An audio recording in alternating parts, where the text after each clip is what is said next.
450 ದಿವಸ ಅಲ್ಲ, 452 ದಿವಸದಿಂದ ರೈತರು ಈ ಬಿಡದಿ ಅನ್ನೋ ಟೌನ್ಶಿಪ್ ಮಾಡಬೇಕಂತ ಹೇಳಿ ಈ ಒಂದು ಭೂ ಸ್ವಾಧೀನವನ್ನು ಮಾಡ್ಕೋಬೇಕಂತೇಳಿ ಸರ್ಕಾರ ಇವತ್ತೇನು ನಿರ್ಣಯ ತಗೊಂಡು ಸುಮಾರು 9,000 ಎಕರೆ 9,600 ಎಕರೆ ಹಿಂದೆ ವರದಿ ಕೊಟ್ಟಾಗ ಇಲ್ಲಿ ಗೋಮಾಳ ಜಮೀನೇ ಸುಮಾರು 2,700 ಎಕರೆ ಅಂತ ದಾಖಲಾಗಿತ್ತು.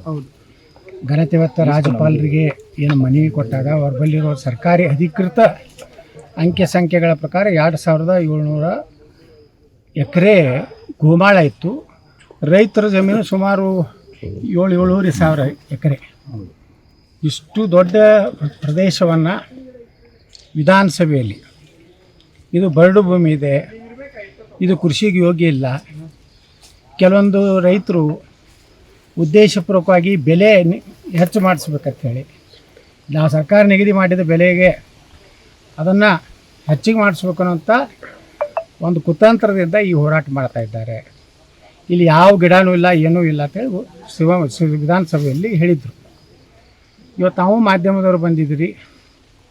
ಬೆಳಗ್ಗೆಯಿಂದ ನಾವು ಸುಮಾರು 3-4 ಹಳ್ಳಿಗಳಿಗೆ ಹೋಗಿದ್ದೀವಿ. ಇದು ಬೆಂಗಳೂರಿನ ಪಕ್ಕದಲ್ಲಿ ಒಂದು ದೊಡ್ಡ ಮಲೆನಾಡಿದೆ, ಕಾಶ್ಮೀರ ಇದ್ದಂಗೆ ಇದೆ.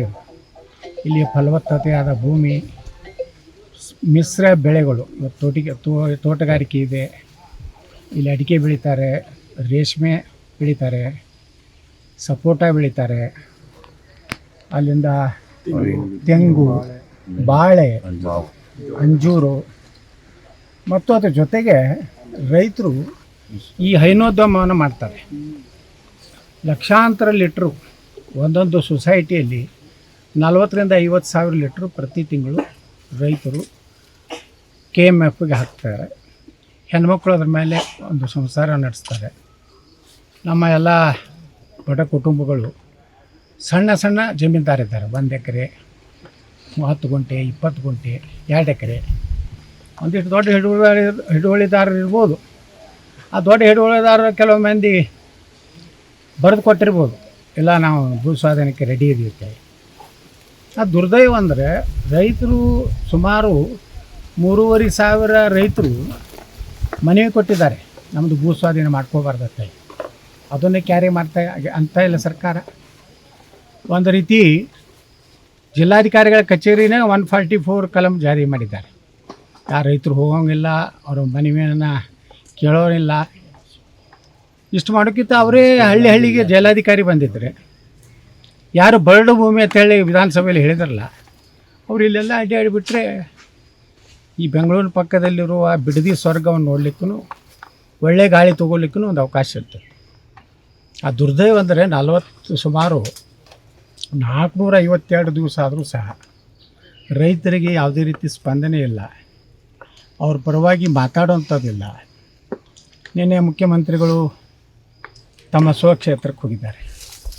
ಅಲ್ಲಿ ಹೋಗಿ ಯಾವ ರೈತನೂ ಜಮೀನು ಮಾರಬಾರ್ದು, ನಾನು ನೀರಾವರಿ ತಂದು ಹಾಕ್ತೀನಿ, ಅಷ್ಟೇ ದುಡ್ಡು ಹೋಗಲಿ, ಹಾಲು ಮಾರಿ, ಹಣ್ಣು ಹಂಪಲ ಮಾರಿ ನಿಮ್ಮ ಜೀವನ ಮಾಡಬೇಕು, ಜಮೀನು ಮಾರಿಕೊಂಡು ಬೆಂಗಳೂರಿನಲ್ಲಿ ಗಾರಿ ಕೆಲಸಕ್ಕೆ, ಫುಟ್ಪಾತ್ ಮೇಲೆ ಕಡಲೆಗೆ ಬೀಜ ಮಾರಲಿಕ್ಕೆ ಬರಬಾರ್ದು ಅಂತೇಳಿ ತಮ್ಮ ಕ್ಷೇತ್ರದ ಜನರಿಗೆ ಅವರು ಹಿತವಚನ ಹೇಳ್ತಾರೆ.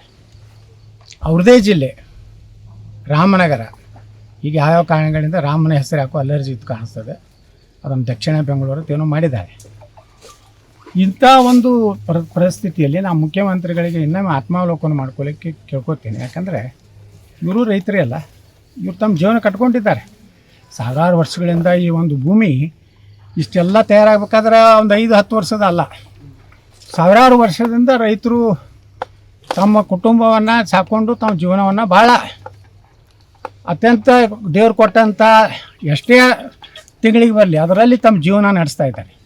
ಹೆಣ್ಮಕ್ಕಳು ಇವತ್ತು ಹಾಲು ಮಾರಿ ತಮ್ಮ ಕುಟುಂಬವನ್ನು ನಿರ್ವಹಣೆ ಮಾಡ್ತಾಯಿದ್ದಾರೆ. ಅದಕ್ಕೆ ನಾನು ಸರ್ಕಾರಕ್ಕೆ ಹೇಳಕ್ಕೆ ಬಯಸ್ತಾ ಇದ್ದೀನಿ, ಮತ್ತಿಲ್ಲಿ ಒಂದೇ ಜನಾಂಗದವರಿಲ್ಲ, ಹಿಂದುಳಿದವರು, ದಲಿತರು, ಎಲ್ಲ ಜನಾಂಗದವರಿದ್ದಾರೆ. ಮತ್ತು ಕೆಲವೊಂದು ರೈತರು ಯಾರಿಗೆ ಜಮೀನಿಲ್ಲ, ಅವರು ಯಾವ ರೈತರು ತಮ್ಮ ಕಡೆ ಕುಟುಂಬದಲ್ಲಿ ಸದಸ್ಯರು ಕೃಷಿ ಮಾಡೋಕ್ಕೆ ಇಲ್ಲ, ಬೆಂಗಳೂರಿನಲ್ಲೋ ಎಲ್ಲೋ IT BT ಎಲ್ಲೋ ಹೋಗಿಬಿಟ್ಟಿದ್ದಾರೆ. ಅಂಥವರೇ ಜಮೀನನ್ನು ಹಿಡಿದು ಪಾಲಿನಲ್ಲಿ ಏನೋ 50-50 ಅವ್ರು ಮಾತಾಡ್ಕೊಂಡಿರ್ತಾರೆ. ಏನು ಬೆಳೆ ಬರ್ತದೆ ಅರ್ಧ ನಿನಗೆ ಅರ್ಧ ನಮಗೆ ಅಂತೆ. ಅಂಥವ್ರು ಒಂದು ಸಾವಿರಾರು ಕುಟುಂಬಗಳದಾವೆ ಇಲ್ಲಿ. ಅವ್ರಿಗೂ ಭವಿಷ್ಯ ಹಾಳಾಗ್ತದೆ, ರೈತರ ಭವಿಷ್ಯ ಹಾಳಾಗ್ತದೆ. ಅದ್ರ ಜೊತೆಗೆ ನಿಸರ್ಗ, ಪರಿಸರ, ಇಷ್ಟೆಲ್ಲ ಪರಿಸರ ಇದ್ದಂಥ ಇಲ್ಲಿ ಬಂದುಬಿಟ್ರೆ ಎಂತೆಂಥ ಎಸಿನೇ ಬೇಕಾಗಿಲ್ಲ, ಅಷ್ಟು ಸ್ವರ್ಗ ಸುಖ ಐತಿ. ಮೇಲಿನ ಮೇಲೆ ಮುಖ್ಯಮಂತ್ರಿಗಳು ಬಂದು ಇಲ್ಲಿ ಒಂದೊಂದು ದಿವಸ ಇದ್ದರೆ ಅವ್ರದ್ದು ಆರೋಗ್ಯ ಸುಧಾರಣೆ ಆಗ್ತದೆ. ಅದನ್ನು ಬಿಟ್ಟು ಇವ್ರನ್ನೆಲ್ಲ ಮಾರಣ ಹೋಮ ಮಾಡ್ಲಿಕ್ಕೆ ಹೊಂಟಿರಲ್ಲ. ಬರೀ ಮನುಷ್ಯರ ಮಾರಣ ಹೋಮ ಅಲ್ಲ, ಇಷ್ಟೆಲ್ಲ ಈ ಗಿಡಗಳದಾವಲ್ಲ, ಇವಕ್ಕೂ ಒಂದು ಪ್ರಾಣ ಇದೆ.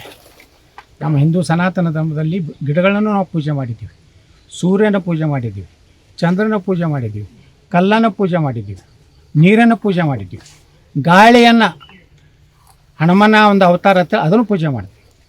ನಮ್ಮ ಸನಾತನದಲ್ಲಿ ನಿಸರ್ಗಕ್ಕೆ ಹೆಚ್ಚು ಪ್ರಾಧಾನ್ಯ ಯಾಕೆ ಕೊಟ್ಟಾರೆ ಅಂದರೆ ಇವೆಲ್ಲ ಇದ್ದಿದ್ದಕ್ಕೆ ಮಾನವ ಸಂಕುಲ ನಾವು ಇವತ್ತು ಜೀವನ ಮಾಡ್ತಾಯಿದ್ದೀವಿ ಅನ್ನೋ ಸಂಕೇತ.